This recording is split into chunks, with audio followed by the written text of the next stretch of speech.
We were just Yep. talking about. I was asking. I'm like, didn't we cancel class last year because of the graduate essays? I doubt it. No, no one showed up. That's all that happened. We did. Super Collider class, right? That'd have been last spring. Lucas, DeAndre, and Aaron did not show up to class. That was what happened. I remember. I do remember that now. Yeah, they weren't there. I said, I guess they're busy. I mean, probably. That's exactly what happened. Which now you know why they were so busy. Yes. Um. I don't know why I picked this early date for an oral exam. But Well, you'll be happy when it's over. yeah, I'm gonna be happy when you. Did you look at my diagrams, Dr. Thompson? I have not looked yet. Oh, they're so good. I can't wait. I need to. mine out because I knew they sucked. Yeah, yours didn't even show up on the printed page, Jarrett. They're Yeah. in weird places and stuff like I'm that. gonna have to redo them all because Google Documents like ruins them, and so I Yeah, just took them off because I was pissed off. I couldn't read most of them. They just didn't work out. Jared, I think you need more preamp on your mic. That's right. It's all the way up. I could get really close to it though. A trashy mic. This is not. Don't you dare. Trashy preamp. I'll have you know I found this Audio Technica in a closet and it was broken and I had it repaired. Mm-hmm. It's no longer a trashy mic. Yeah, but by repairing it, you took out all the magic. Oh yeah, it was broken. Now it's fixed. It was an art object. Now it's just an But- ordinary object. Yeah, by understanding it, it became less spiritual. I didn't fix There it. you Zach go. Hummel fixed it. There we go. Oh, well, that is pretty spiritual. Yeah, that's the experience.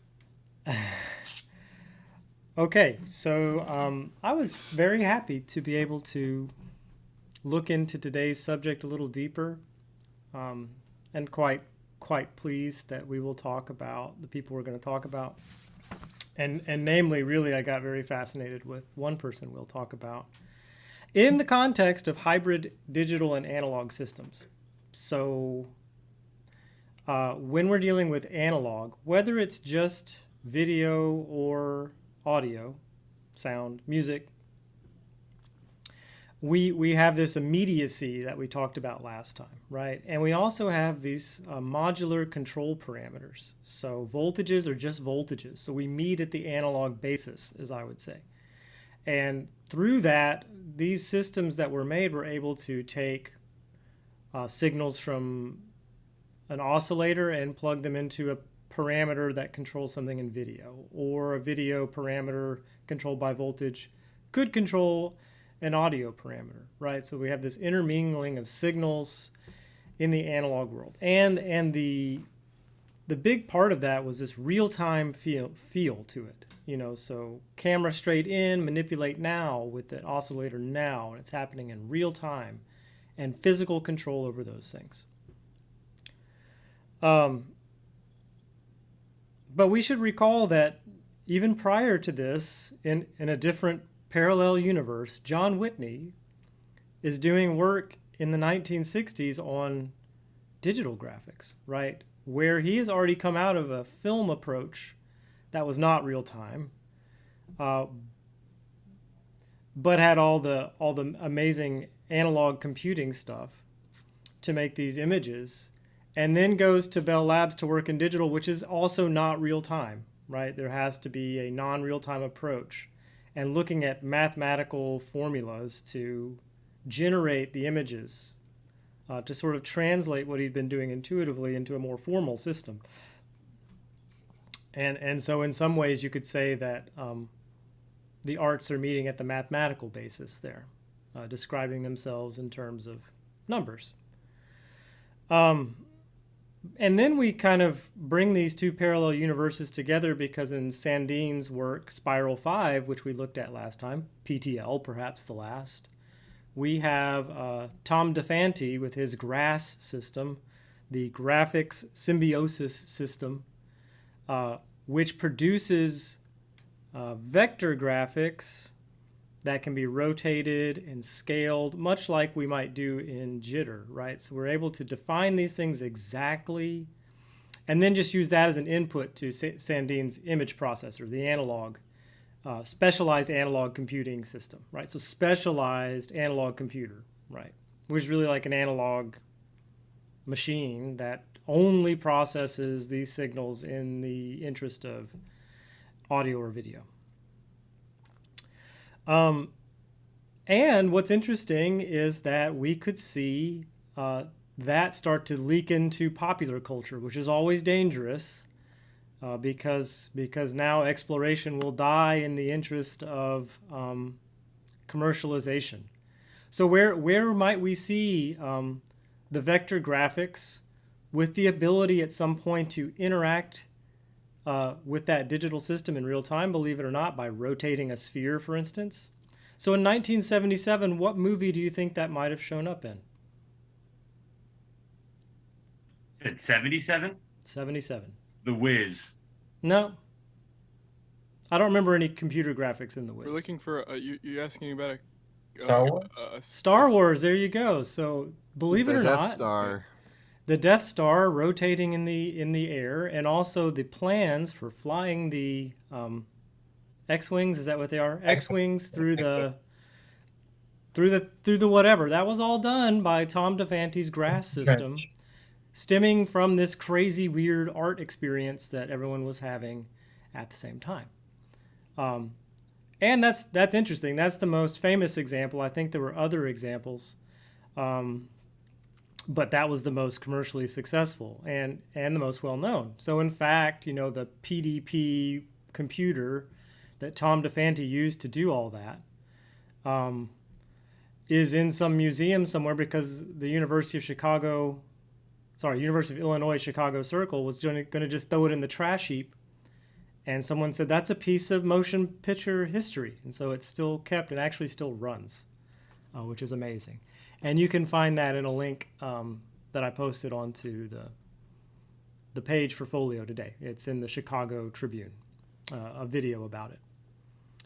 So we have this analog world with the distinct ability to have a focus on interactivity in real time. And the digital world has different advantages, namely memory and precision. So if you were working with an analog synth like a Buchla or a Moog, right, and those were not cheap. So even though people could have them, you probably didn't. And you would go to a university's awesome studio, like one at Albany, where Joel Chatterby was, and he had this giant Moog studio. So you would go there and you would, in your creative, composerly way, find the right sound. You would patch everything just right, and you've got 2 hours in the studio. So about 1 hour and 45 in, you finally got your patch where you want it, and it's time for you to clean up and go away. And so all the patch cables get ripped out. Someone else comes in and does their thing, and all of your work is gone. You have to kind of go back and remember or have written down what your settings were. And even then, because of the strangeness of analog equipment and its proclivity to fluctuations based on temperature and weirdness, you're probably not going to find that state again. I'm sure it was frustrating, and it's a huge time burn, right? Why can't I just recall this patch from memory? So that eventually happens, right? That we are able to recall patches using digital memory and eventually to control parameters in a digital way. Now, still using the analog synthesizer to make the sounds, because real-time digital sound is very difficult and not really happening until about 1977. And even then, only in not very common contexts. So the idea of, well, maybe I can use a computer, of which the personal computer is coming, but not really there in the 70s. I think 78, we start maybe getting like Apple IIc. So we're using digital computers to store, at the most basic level, patch programs for analog computers. So controlling analog synthesizers, video or audio, using digital controls. So to be clear, the GRASS system was not that. The GRASS system was something where you could program with a very simple GRASS programming language that looked kind of like BASIC programming language. You could program in vector synthesis, kind of like what John Whitney was doing, 10 years prior to that. It did not give you the ability to store parameter control for the IP, for Dan Senden's IP. However, we have other things happening that do actually do that. And where that stuff happens is, make sure I'm not missing anything. Oh yeah, so we can turn our attention to Bell Labs in New Jersey.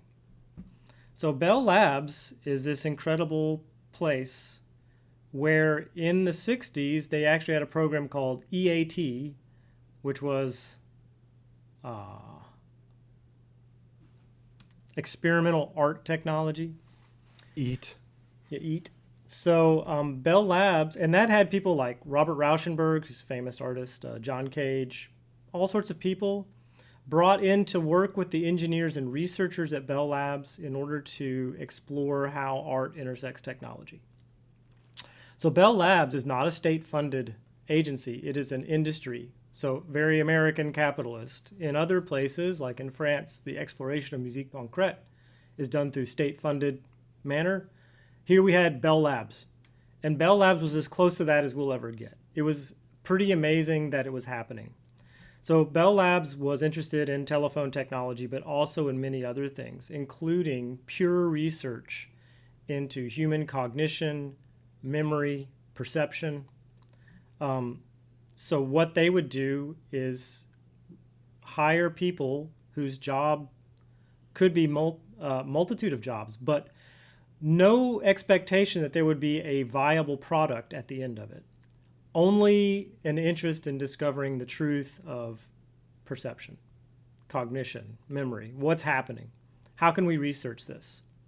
It doesn't matter if there's a product that's sellable at the end. Although, out of Bell Labs and this particular research venture, there were lots of things that came out. And it's actually a fantastic model that we should really try to emulate again, but it's harder to convince people to look in the long term these days. It's much easier to look in the short term and turn around something, make the IPO, sell out, which is disappointing, honestly. So one of the people working at Bell Labs was Laurie Spiegel, and that's probably the main person we'll talk about today. I'm very excited about Laurie Spiegel. I think she's just awesome. And so Laurie Spiegel she was born in Chicago, and she studied in New York after receiving a social sciences degree from somewhere, an AB. She studied music composition. She liked to play guitar, mandolin, harp, sort of this folk tradition. And she studied with people that we know now. Jacob Druckmann is a pretty famous composer at Juilliard, and Vincent Persichetti, who of course we know. And then went and studied with a guy privately, Emmanuel Gent, who actually will be her connection to Bell Labs. And then later went back and studied with Jacob Druckmann at the Brooklyn College, where she received a Master of Arts. And she says about the degree she received, I thought this would be appropriate. She says, I learned music mainly by ear, by improvising, figuring out what I'd heard, playing along with others. Well, I can relate to that. That's basically half of how I learned how to do music myself. My first instruments were a mandolin my grandmother gave me while I was quite young, followed by a guitar and then a banjo in high school. After I taught myself notes around 20, I started writing things down. I started writing down things I made up so I wouldn't forget them. So there's a memory aspect of composition, right? So from the folk tradition of let's learn it by ear to now what's the power of writing things down? I was told this was composing. At the end of the 1960s, I began studying more formally and also using modular analog electronic instruments, which she calls, similar to what Holland Hobson said, she calls electronic instruments folk music. Like that's the new folk music. And Holland said that the computer is the new folk instrument. That's an interesting connection. she avoids saying the word synthesizer because back then it connoted synthetic in a pejorative way. So a synthesizer was something other than. And later we'll hear her talk about how much flack people caught for working with a computer to do music. Eventually, I did get a master's degree in composition, which made my mother and the guy I was living with when I got it, and a couple of colleges I taught at part-time temporarily later, happy. So, Good. there it is. But to be serious about it, I mean, I do think that all of those educational connections did lead her to where she went. And obviously, she learned a lot. So she was working with analog synthesizers from like 1969 to 1972. And they were temperamental.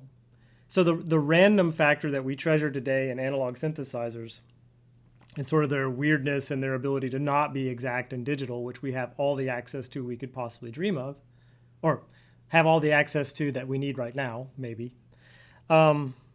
It was not a boon for her, but a bane, right? She did not like that. You can't get the same thing twice. It's hard to go back and pick up your work when nothing's the same. So through various connections in the New York experimental scene, she got wind of what was being developed at Bell Labs over in New Jersey, and that's where she wanted to go and hang out. So at the kitchen in New York, run by the Vasulkas, you would find Laurie Spiegel. So again, this sort of downtown New York scene becomes connected again in this audiovisual landscape. So in 1973, Bell has Laurie Spiegel as something called a resident visitor. That means you don't get paid, but you don't have to pay to go there, and you can work with all the stuff. So she was looking for greater compositional control over the analog systems. So she knew that at Bell Labs they were working on digital computers and also integrating that into the arts.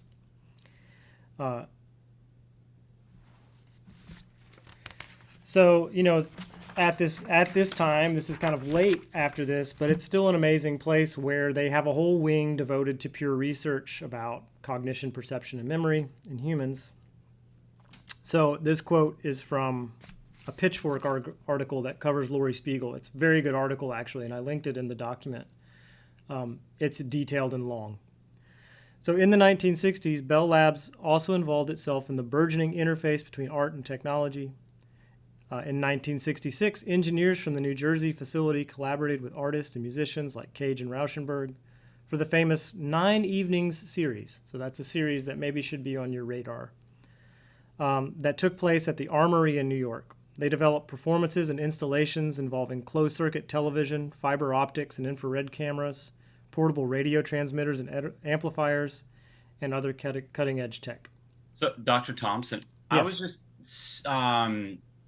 before she went to Bell Labs, she was in New York, right? Do you know what part of New York she was in? Well, I don't know New York that well, but I know she was right before then getting her master's degree in Brooklyn, at Brooklyn Okay. College. So maybe she was living in Brooklyn? Yeah, But because you can get around. You can get around New York, though. Yeah, well, because I'm just thinking about how different New York was in the 70s, not only with technology, but like it was like a rough town. It was like maybe cheap to live there then. It maybe would be more like living in like Detroit now or something. And I don't know. I mean, do they ever talk about that? Is it kind of like that Allen Ginsberg Bohemian Life type thing, or? Yeah, I don't know. I mean, I had this same thought. Because sometimes I wonder, and at one point I was told it's rude to ask, but I still ask, like, well, how was she making ends meet exactly, living in New York and then going to New Jersey and not making any money there? How was money being made? How can you live in New York City like that? And I'm not sure that in the early 70s, I'm not totally sure New York was so downtrodden. Certainly at the end of the 70s, it was crime-ridden. But it was a different place. I mean, you know, we're still talking about sort of post-Watergate counterculture world. At some point, Laurie Spiegel talks about being able to hang out with Timothy Leary, who I guess was at Princeton, is that right? So she says he was weird and far out and was really into computers when they came out. And that would have been the late 70s. But I don't know where she lived. She still lives in New York. So I guess we could look her up, or you can just send her a message and ask her, because she's still alive. She answers questions on YouTube. She's just a human being, right? It reminds me of a story of, I forget who it was. Maybe it was my teacher, William Kraft, or maybe it was John Cage. I can't remember the story. But anyway, somebody goes to New York and wants to find some composer and calls them, and someone asks, well, how did you find their number? He's like, well, it's in the phone book. You know, the people just sitting around like anybody else waiting for a call. Anyway, so I don't know the answer to your question. I would assume she's living in Brooklyn, or maybe around the Village, Soho. I mean, those are all like South Manhattan, and Brooklyn's right across the bridge from that. That's my guess, but I don't really know. I don't know how she got to New Jersey. I would guess the train. I don't know if she had a car. Where'd she park? In this, so here's a video we'll watch where Spiegel herself discusses the perception of computers among the public at the time of her using a computer to make music. So now, you know, I think the perception is still kind of there, but it's not like it was back when people started working with computers to make music. My advisor when I got my PhD was a person who worked with computers, you know, in the early 80s in music, and she would work with engineers, and she would say, I want to make the computer make sound. And they said, why? What could possibly be the purpose of that? Right. So our perception now of computers, I think, is a bit different than what it was then. But let me share the screen, share the sound. Might as well optimize for a video clip. That's all I'll be doing. And let's take a look at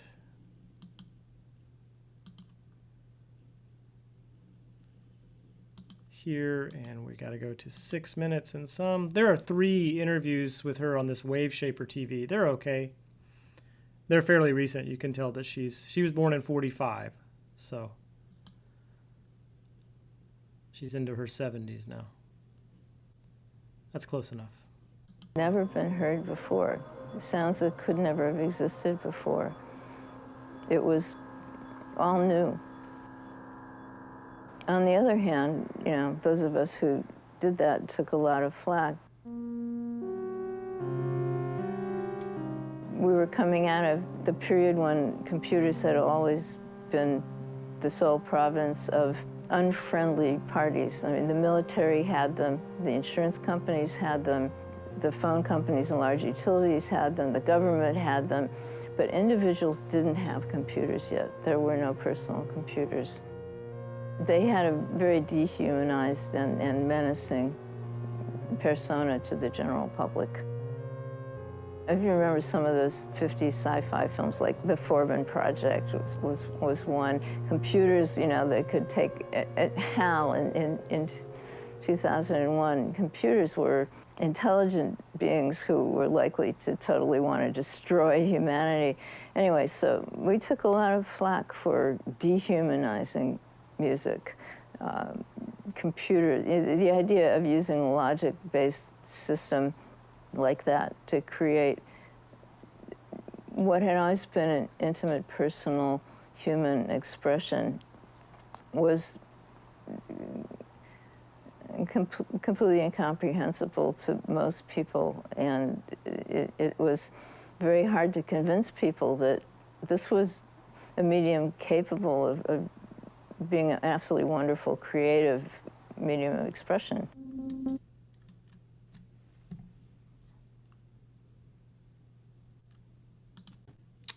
Okay.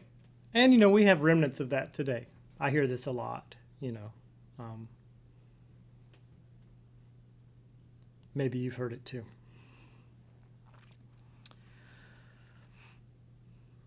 So let's take a look at another video here of Laurie Spiegel.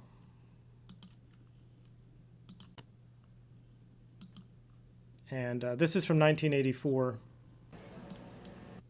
Let's see if I can make this do what it's supposed to do. This is Max Matthews.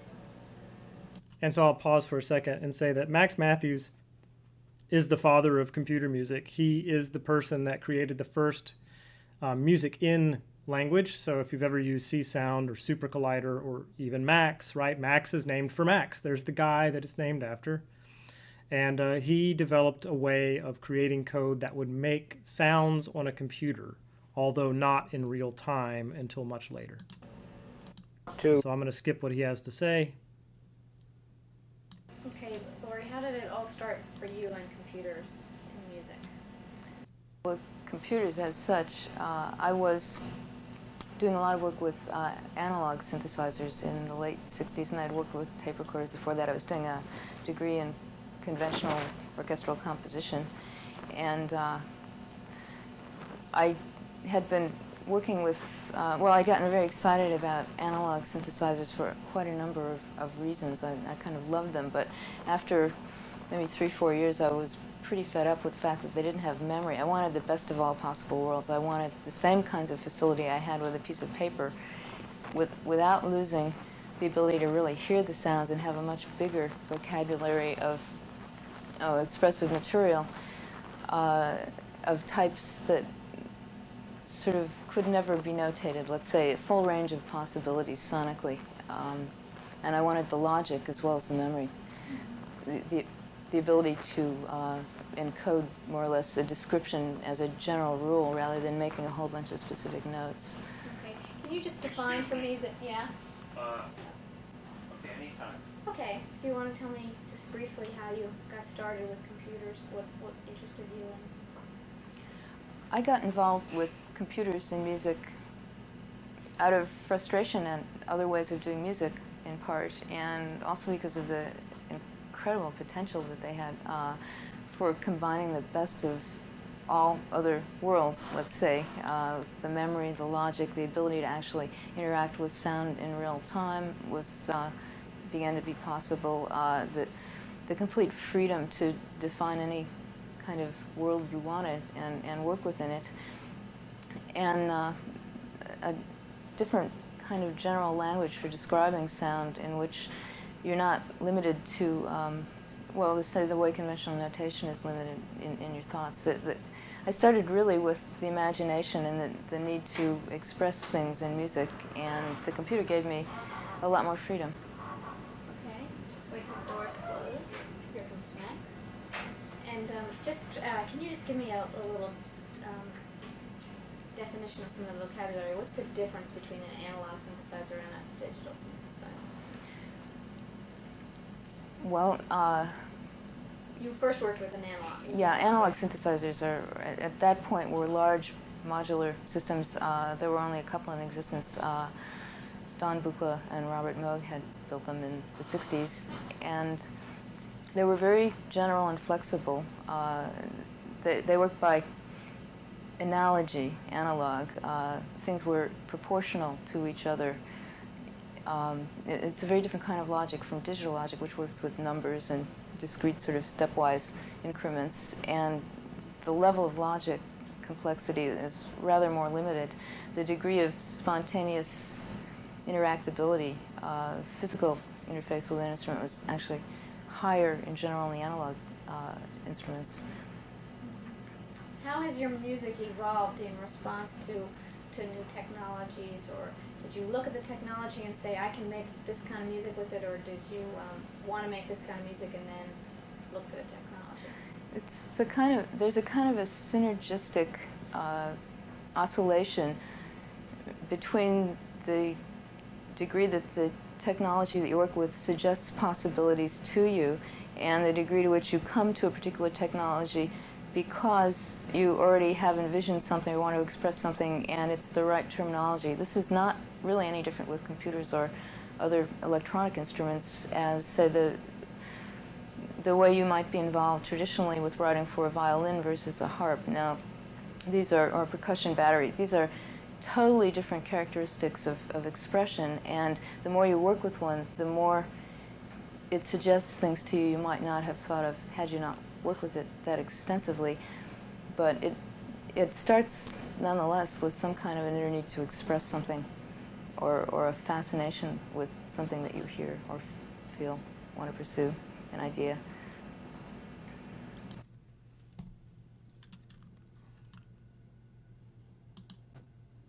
Okay, so you can watch the remainder of that interview. I recommend it. She's a really forward-looking person, and the more I read about what she had to say, the more I see that her vision was quite underappreciated at the time. I mean, Was early digital synthesis, was it from wavetables, or were they generating phase increments? well, both. I think I know what you mean. They used wavetables, and so Max Matthews and his music in languages, which again were non-real time. So what would happen was that they would write the programs and generate the output, and then they would have to take it to New York to turn it into sound, and then they'd have to drive back to Murray Hill to listen to it, and of course redo the whole process if there was a mistake. They used wavetables, and in fact had to be quite efficient even in wavetable lookup. So they avoided multiplications in various tricky ways. Wavetable synthesis. But to be clear, Laurie Spiegel at this time in the 1973 would not have been looking to do digital synthesis, but rather control. So control parameters in order to control an analog synthesizer, in order to have analog get into the computer and then out of the computer back to the analog system, still uses sampling, but it's sampling at a much lower rate.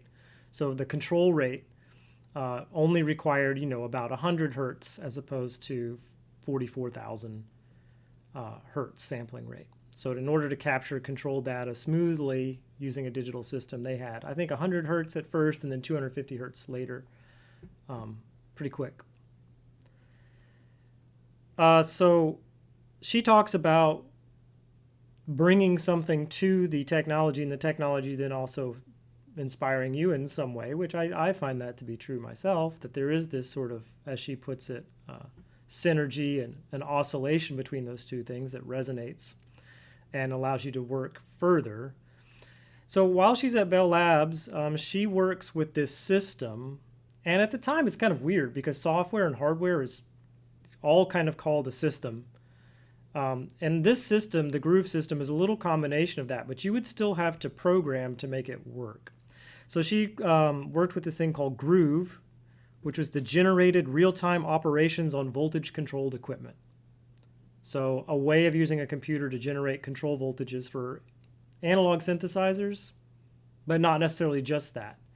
And when she talks about it, she talks about, all sorts of things were connected in and out, analog and digital. You could drive tapes, she eventually did video this way. So it's a system of microcomputers interfaced with modular synthesizers. It was developed by Max Matthews and a person named F. Richard Moore, who you'll most often hear referred to as Dick Moore. And F. Richard Moore has written a book that I recommend. He's a giant of the field. You should check him out. And it enabled real-time composition. So there's a quick description that you can look at in the notes for today, but I won't bother with it. There's also a much longer description that I also cannot read to you. Before Spiegel's arrival, digital sound at Bell Labs was largely a non-real-time pursuit, as I've been discussing. So we have these music in languages where you code something and you print out the result and drive it to New York and then come back. That's no way to write music. Regarding the purely digital methods of making music at Bell Labs, this is what Laurie Spiegel says about it. She says, up until that point, people would put in their instructions and the program would run over the night, and they'd come back the next day and get 30 seconds of material. That was as bad as writing your music with paper and pencil as far as I was concerned. I was an improviser. I liked to make stuff up in direct contact with sounds because it offloaded the actual generation of sound to the synths. Groove was freed up to be a control mechanism. You could program, visibly write what we call transfer functions, and you could hear the results straight away. And because the system was digital, you could store it all on magnetic tape, which meant you could pick up right where you left off the next day. So her solution to the analog no memory situation was there. But I think maybe even more interestingly is that it also provides a method of being exact with your logic about what notes, what rhythms, what parameters would you like to generate and how. And so that's really where a lot of her contribution comes from. So Groove could record and play back fixed values similar to that, but it could also compute musical output interactively, on the fly in real time. So algorithmic logic could be interacted with live and compositional processes that could be specified by the composer instead of only specific notes. So that's a YouTube comment I found from Laurie Spiegel. So that means that not only could you program something to be generative and spit out notes and rhythms, but you could also play at that time, and it could capture the notes that you're playing and then make decisions based on that. So it's interactive. The macro instrument Groove had its own limitations, though. It had 14 control lines to govern parameters of pitch and amplitude to a high level of complexity, but nearly all of the control lines got used up doing that, leaving hardly any room for dealing with timbre. She says, I traded off the really rich and wonderful timbre variety and subtlety of analog synthesizers like the Buchla in favor of the ability to explore complicated patterns and fluctuations of rhythm, pitch, counterpoint, and motive. So if the digital technology would have had just a few more control lines, she would have been able to parameterize those things as well.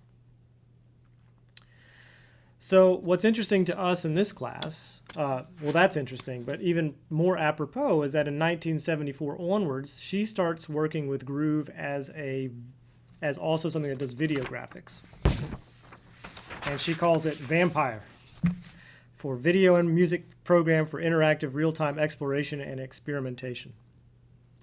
She says, eventually I got to know Dr. Kenneth Knowlton. So Kenneth Knowlton is the guy doing very advanced work at almost everything, because Max Matthews and Ken Knowlton are both flitting across all of these different creative realms. He's the computer graphics pioneer and master of evolutionary algorithms. And Spiegel and he began to work on various projects. So Knowlton is probably the father of the GPU. After learning some graphics coding there, as one will do, Spiegel became intrigued with the idea of trying to make a musical structure visible and embarked on the strange mission of bringing Groove's compositional capabilities to bear on the frame buffer output, particularly the ideas of time functions, transfer functions, and interconnectable software modules. So as with Groove, the system created control structures within parameters, but in this case, they governed things like color, saturation, size, and texture. Instead of generating images to accompany music that had already been created, Spiegel's goal was to synchronously compose functions of time that would be displayed both auditorily and visually. That's interesting. So she's saying that all of these structures meeting at the digital basis can be interchangeable, and that we don't have to do one before the other. We can do them at the same time. So that harkens back to what happens with Dan Sandin at the EVL. She wanted to create visual music, a visual analog to music that involved a similar kind of emotionally meaningful or perceptually meaningful language with cadences, intention, and resolution. So I couldn't find any works from the Vampire system that were audiovisual. The only one I was able to find was kind of a moving painting. And so I don't know if Laurie Spiegel has additional works that we could see and hear, but all I could find was a video. And for me, it's not terribly engaging to watch of its own. Takes a long time and doesn't really meet the objectives that we're seeking in this course, which would be to put them together, audio and visual things. So there was a precursor to the Vampire program called RTV, the Real-Time Video Program. And I just want to read what Spiegel says about it. She says, as a composer of music, I soon found that I enjoyed playing the drawing parameters in real time, like a musical instrument. I can move around in an image and change the size, color, texture, and other parameters in real time as I drew it, using knobs and switches just like those in the Groove Music controller down the hall. I would draw with one hand while manipulating the various visual parameters with my other hand using the 3D joystick switches, push buttons, and knobs. The movements of the object I dragged around the screen felt melodic, and I realized that I wasn't satisfied with just one melodic line.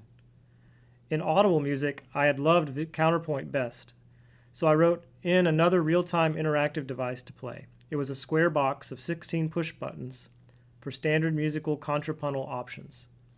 By now, it was possible to interact with quite a number of visible variables in real time. This was before menu-driven human interface systems came into fashion. Even had it not been, however, I've always preferred random access parallel, as she calls it, equally reachable for, controls to any kind of hierarchical or modal way of organizing, such as groups of controls. So she prefers all her controls to be at her hands directly and not some sort of hierarchy where I turn this knob and brightness, saturation, and contrast change in some way in relation to each other. The interfaces in traditional acoustic musical instruments are generally of random access parallel level design. It may be more hardware intensive, but spontaneously grabbable controls are better for the music and art, she says.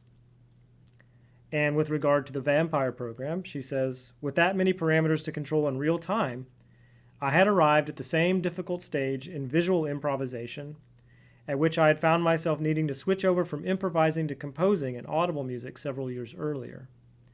The capabilities available to me had gotten to be more than I could sensitively and intelligently control in real time in one pass to anywhere near the limits of what I felt was their aesthetic potential. So here again she starts working with video in real time and again finds that it's necessary really to compose this. She can't really, as a human, do everything she needs to do.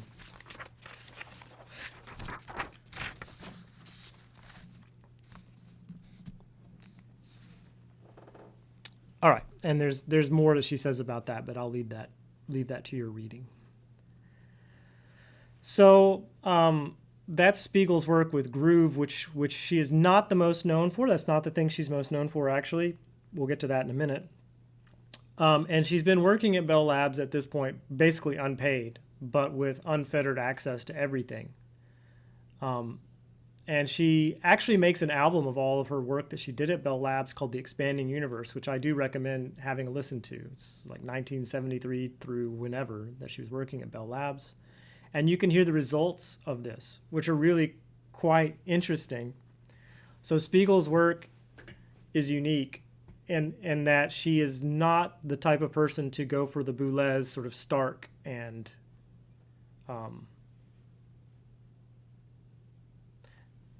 lacking tonality, right? So Spiegel's work is actually quite tonal and kind of relates in a way to Philip Glass and Steve Reich, but is not minimalism really. Because if you think about what Steve Reich and Philip Glass were doing, they did not have the ability to spin out new material in a way like Spiegel did, right? Where she's writing programs that will continuously generate new material, but maybe with a minimal feel. I mean, that's the best way I can describe it. Her music was put into outer space. So on the Voyager, so in the 70s, the Voyager was put into outer space. I'm sure many of you have heard about this, but I'll explain it in case you haven't. So the Voyager was put on a spaceship with the goal, part of the goal being that what if we encounter extraterrestrials? How will we communicate with them? So Carl Sagan was in charge of putting together a record, a golden record, so it's still out in outer space, floating past our solar system as a matter of fact. There's a record with all sorts of things on it.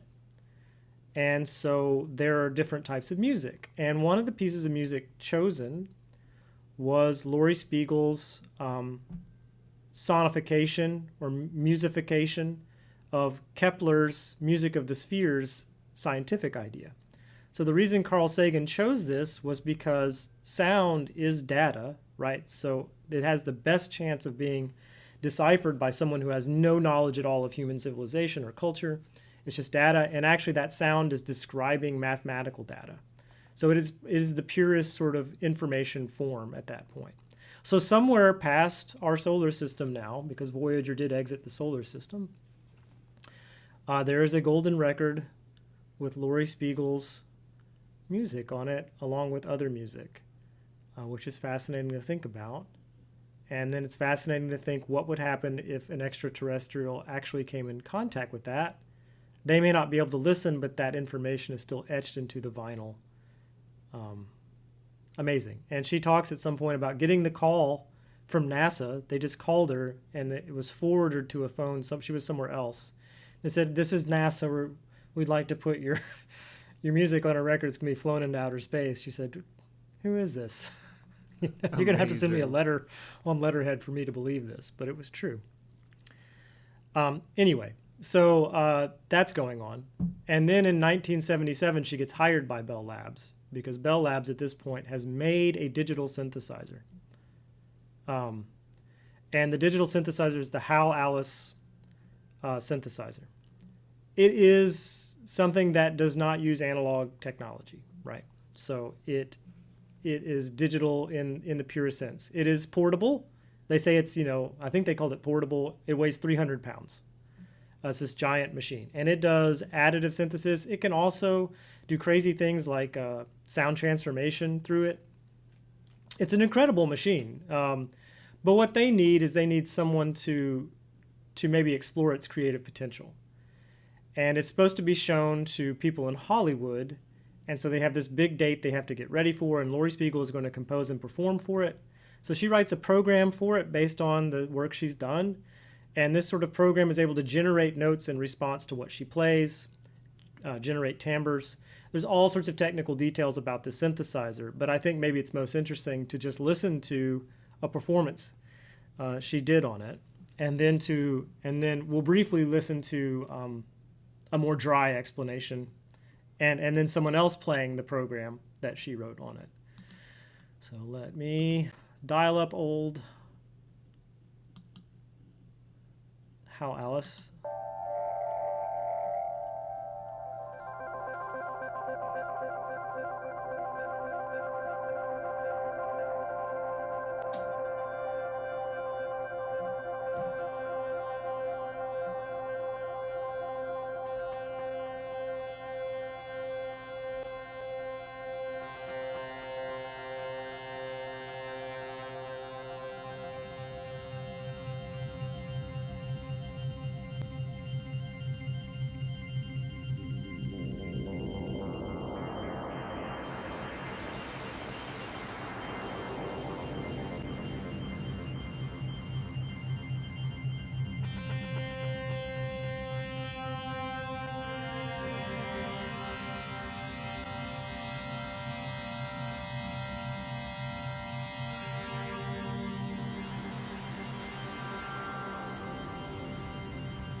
Cool. All right, and let's. Oh my God. So let's take a look at the same synthesizer. And I'm just going to skip to where this. So there's this very dry person that introduces it here. I'm happy to be here on this occasion. The motion picture industry and the telecommunications industry have a long association. All right, so there's your guy who can communicate all the business information, and now we To a get to cosmic the. furnace, and he will illustrate to you some of the things that the machine can do musically. You got your creative guy. With a few simple adjustments, we can approach imitating the sounds of conventional instruments. For example, here's a member of the woodwind family you may be familiar with.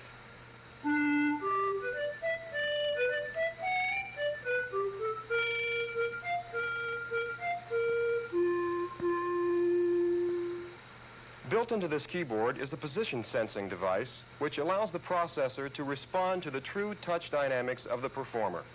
This means that the musician can impart musical inflections to the sounds that you might not expect to come out of a keyboard-controlled instrument.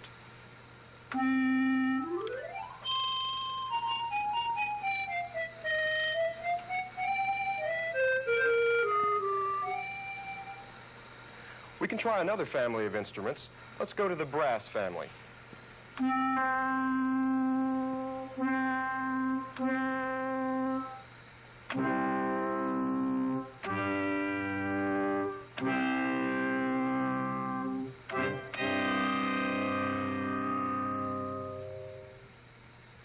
Along with this capability, the processor can also become a kind of musical sketch pad for an arranger or composer.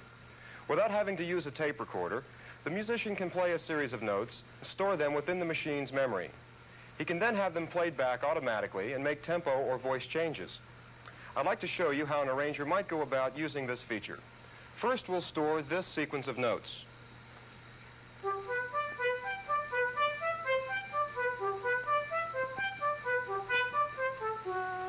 We can check them for accuracy.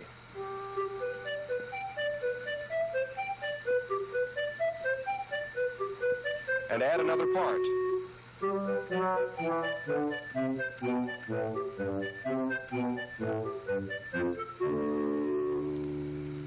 We can then hear the two parts played back together in synchronization.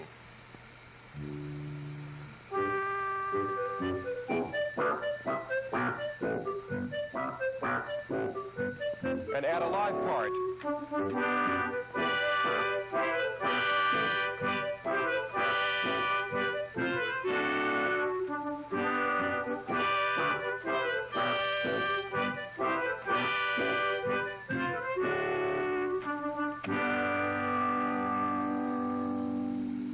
Composer Laurie Spiegel has also been working with the music processor. And now I'd like to play some samples of the wide variety of musical textures that can be created using her program.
These are just a few very...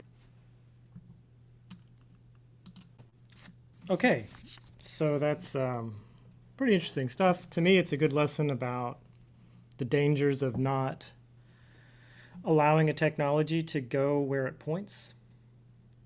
To point backwards is probably a bad idea most of the time. So Backwards, like trying to recreate. yeah, I mean, that clarinet sound will never be as good as the thing it's trying to imitate. It's a cheap copy. I mean, it has its own sound, which I like, right? It's like, oh, that sounds like early square wave trying to be a clarinet. But it's just simply not that interesting to, in comparison to what Laurie Spiegel is doing, to just really take the medium and say, well, this is what it implies. So there's a lesson there, I think. It's a continual lesson. If you continue to look at technologies, this becomes basically the truth. All right, so interestingly, Laurie Spiegel has kind of a break from things after her time at Bell Labs, and finds her way back by writing a program called Music Mouse, which was for, you know, the Atari series and for Apple, I think most popular on the early Apple computers. And so what's remarkable about that was I think she even kept developing it up until Mac OS 9 or so. But now it exists for us, kind of, a partial form of it exists on the web. And so let's take a look at that. I don't know what's going to happen here because it takes over your mouse, obviously, but I will show you kind of what the idea of the program was, or is. So here's Music Mouse, and we've got these different things we can do over here, which I don't think this is the right interface for this. I'm going to do this in Safari, because we're lacking a few things that I need here. So we're going to do this in Chrome.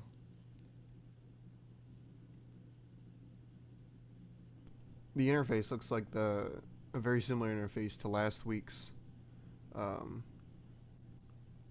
What's it called? Where you could take a picture and it would like move into 3D.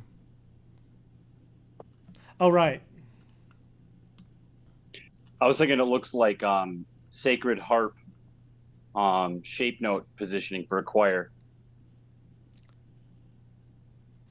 Okay, so all right, well, I guess I'll just hit play. And then what this is going to do, right, is Laurie Spiegel's idea, as we recall, was that she wanted to be able to define music in a sort of logical way, but still be interactive. And that's basically what this does. So hopefully you'll be able to hear this. So as I move my mouse, it's going to act based on what I've dialed up on the left side. So here I'm going to take away all but one voice. I'll change the harmonic mode to be Middle Eastern. Or let's say, well, shit. Let's say chordal. Not resume.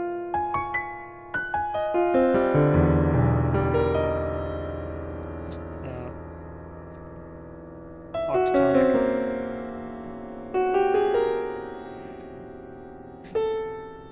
Diatonic. Pentatonic. And let's say the treatment here, let's add back in our voices. So 2 voice. Notice that it's left and right.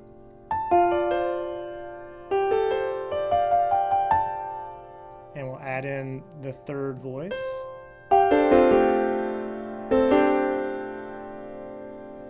And we'll switch to diatonic again. And let's say we'll do pattern on.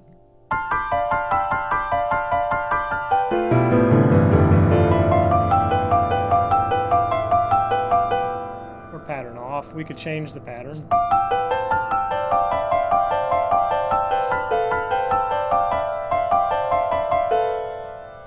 And then we've got the pattern movement. contrary motion or parallel motion, voicing, voice pairs, or chord melody, and the articulation.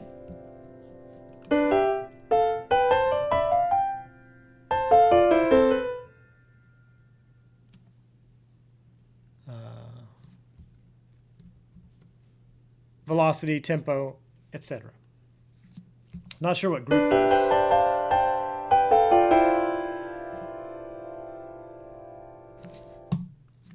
All right, so anyway, it lives on, her work lives on, even in this small web interface for stuff. So we can see that the computer is a useful interface for interactivity, so we have the notion of precision, logic, and also memory. Those are compelling reasons to use a computer. And remember that in the beginning that Spiegel is using this to drive analog synthesizers because digital synthesizers just don't do it yet, until they do. And now they do. Like I said, you can listen to Spiegel's analog output on the Expanding Universe album. So who I want to hit on next very briefly is Lillian Schwartz, born in 1925, and also working at Bell Labs at the same time, but in the graphics division. She is a filmmaker, and she produces works along with Emmanuel Gent, who, remember, was Laurie Spiegel's private teacher at one point, and also with Max Matthews, F. Richard Moore, and also with Jean-Claude Rizet, one of the most well-known computer music composers to have lived up to this point.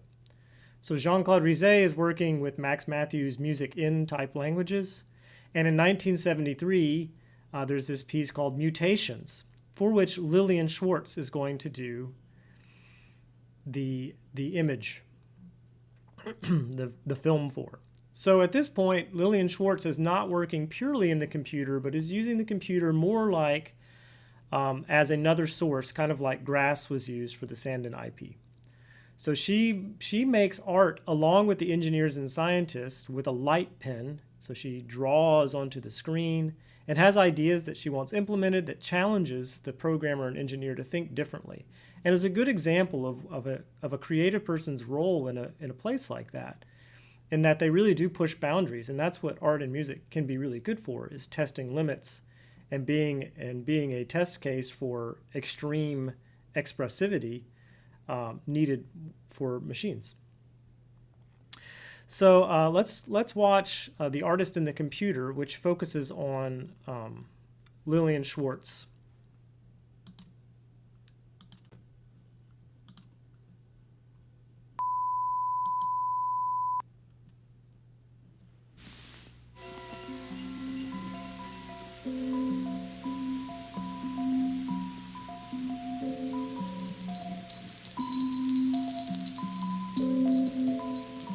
I find it very interesting to see artists like Lillian Schwartz use the computer for the creation of new visual images.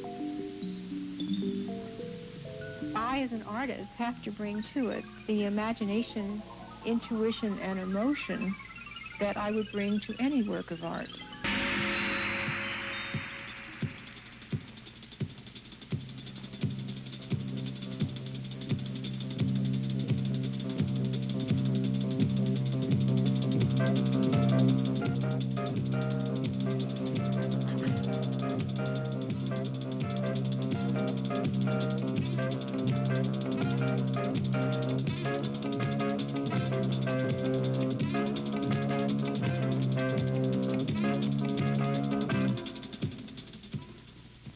I've always been interested in using materials from today, especially recycling existing materials such as plastics and whatever our technology provided us in.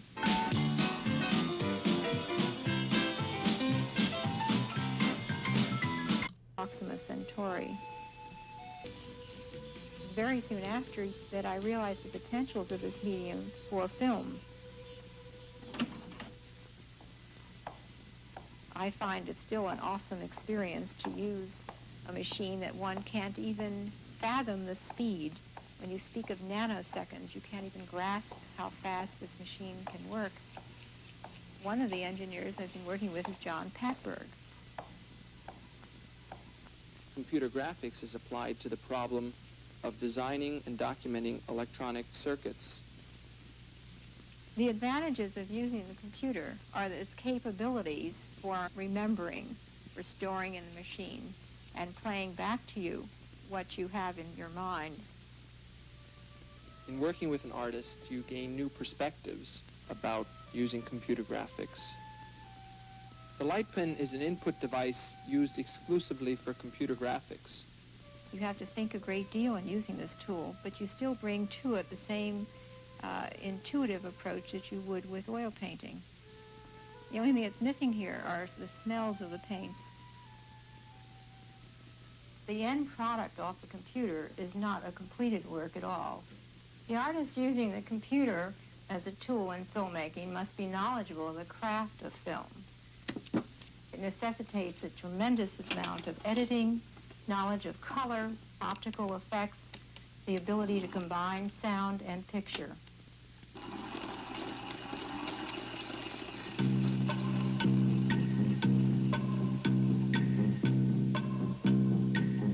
Pixelation was the first film where I combined frame by frame free painting. I painted and I took a picture and painted, and then through editing I've combined these images.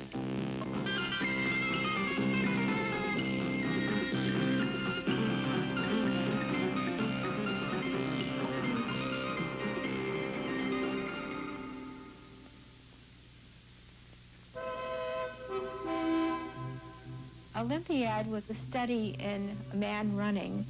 My Bridges photographs were used as the beginning points, and on these points were built octagons of various sizes. One section of film you'll see very grotesque cavemen-like figures where the wrong size octagons were used. This is the advantage of the so-called mistake in using the computer.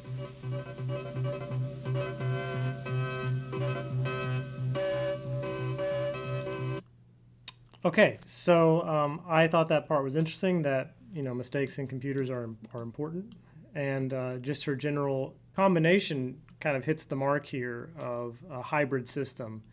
And so lastly here, I wanted to look at the piece with Jean-Claude Rizet.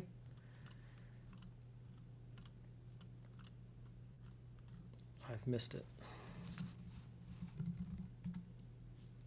So Mutations, 7.5 minutes here on Vimeo. We won't be able to watch it all, but we will watch just a portion to get an idea of what's going on. So to be clear, this music is created with Max Mathews Music In Programs. It is a non-real-time pursuit, but it is documented exactly what's going to happen at what time. But the music had to be made in non-real time. And then Schwartz makes this piece of film, which is shot with the aid of computers and lasers. And let's take a small glance. I hope you can hear that.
And jumping a little bit forward here.